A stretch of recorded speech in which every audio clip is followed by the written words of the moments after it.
ইতালির ডানপন্থী সরকার নতুন অভিবাসন আইন অনুমোদন করেছে, যা দেশটির নীতি আরও কঠোর করবে। এই আইনের অধীনে মধ্য ভূমধ্যসাগরে অনিয়মিত অভিবাসী জাহাজ আটকানো এবং আঞ্চলিক জলসীমায় প্রবেশ রোধ করা সম্ভব। লঙ্ঘনকারীদের জরিমানা বা নৌকা বাজেয়াপ্ত করা হতে পারে। আইন পাশ হলে সীমান্ত নজরদারি এবং ইউরোপীয় সংস্থার সঙ্গে সমন্বয় বৃদ্ধি পাবে। ইতালি ডানপন্থী সরকার নতুন খসড়া আইন অনুমোদন করেছে, যা দেশটির অভিবাসন নীতি আরও কঠোর করবে। এই আইনের অধীনে ভূমধ্যসাগরের অনিয়মিত অভিবাসী জাহাজ আটকানো এবং নির্দিষ্ট শর্তে তাদের আঞ্চলিক জলসীমায় প্রবেশ রোধ করার সুযোগ থাকবে। মন্ত্রিসভার বৈঠকে আইনের খসড়া অনুমোদন করা হয়েছে।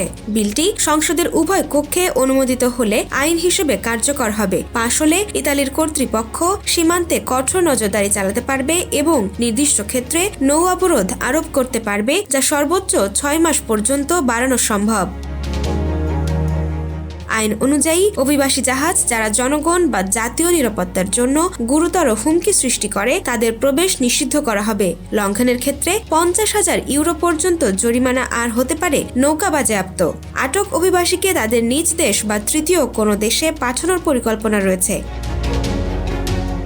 এই নতুন খসড়া আইনের মাধ্যমে ইতালির সরকার অভিবাসন প্রবাহ নিয়ন্ত্রণ ও সমুদ্রপথে নিরাপত্তা নিশ্চিত করার লক্ষ্য রেখেছে। ইতালির ইউরোপীয় অভিবাসন নীতির সঙ্গে সমন্বয় রেখে দ্রুত আইন কার্যকর করার প্রস্তুতি নিচ্ছে।